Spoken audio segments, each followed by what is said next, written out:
सारंग ही वरी केड़ा नवा पेपर पे उठाई? नई स्कीम आयल है।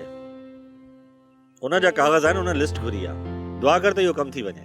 इहो कम त अलाह कंदो थी वेंदो, पर छा? अदा भूरो अॼु वरी बि तो वटि आयो हो। तो केड़ी वरंती ॾिनी अदा भूरे खे? बस वीचारे खे दिलासो ॾेई ख़ुशि कयोमांस। त छा अदा भूरे जो मसलो हल न कराईंदे? भूरे जो मसलो मासी नूरी जे हथ में आहे। उहा त ॾाढी डिघी माई आहे। हाणे केरु वञी हुन सां ॻाल्हाए? पर सारंग सोहराणी मां त मुंझी पियो आहियां। नूरी एॾी अॾी माई आहे जो चनेसर जहिड़ो माण्हू ई हुन खां लवाए थो। इन मां लॻे थो त तूं अदा भूरे जो मसलो हल कोन कराईंदे। सोहराणी मूं ईअं त नाहे चयो, पर नूरी सां वञी ॻाल्हाए केरु? इहो ई त सोचां त इहो मसलो नूरी खां सिवा हल बि न थींदो। तूं वञी त ॾिस मासी नूरी वटि छा थी चवे। माना तूं मुंहिंजी हथ सां बेइज़ती कराइण थी चाहीं? इहा वरी कहिड़ी ॻाल्हि कई अथई? आऊं तुंहिंजी बेइज़ती थियण में ख़ुशि थींदसि। सोहराणी, माण्हू उम्मीद जी झोली भरे उन माण्हू जे अॻियां फैलाईंदो आहे जिथे मान मिले। ऐं नूरी वटि जेको बि वेंदो न बेमानो थी मोटंदो। पोइ आख़िर इन मसले जो हल कहिड़ो थी सघे थो? सोचो त इलाही अथमि, पर अञा ताईं के नतीजे ते न आहियो पहुतो। पर कुझु करणो त पवंदो न। चङो भला तूं मूंखे पाणी पीआर, पोइ ॾिसूं था हिन ॻाल्हि खे बि।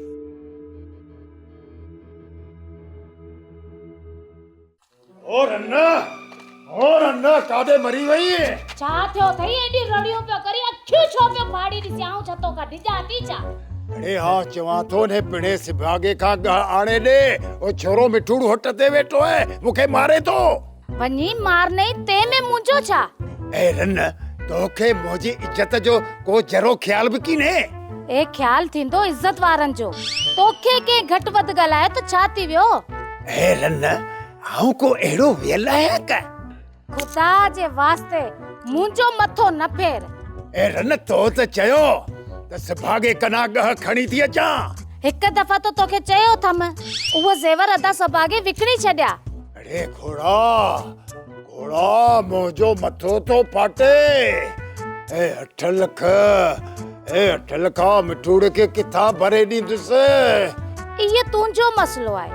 बाक़ी ज़ेवर त अदा सभागे खपाए छड्या, उहो त वया छो विया? मथो न खा।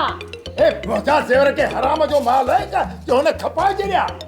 हिकु नुक़सान कई जो वरी मुंहिंजो मथो थी पेरी। आऊं त अॼु तुंहिंजो मथो तो कचो करिया। हाँ न तू कते छा? हाँ तू कते छा? ओए मारे तो खुदा का कुछ नहीं।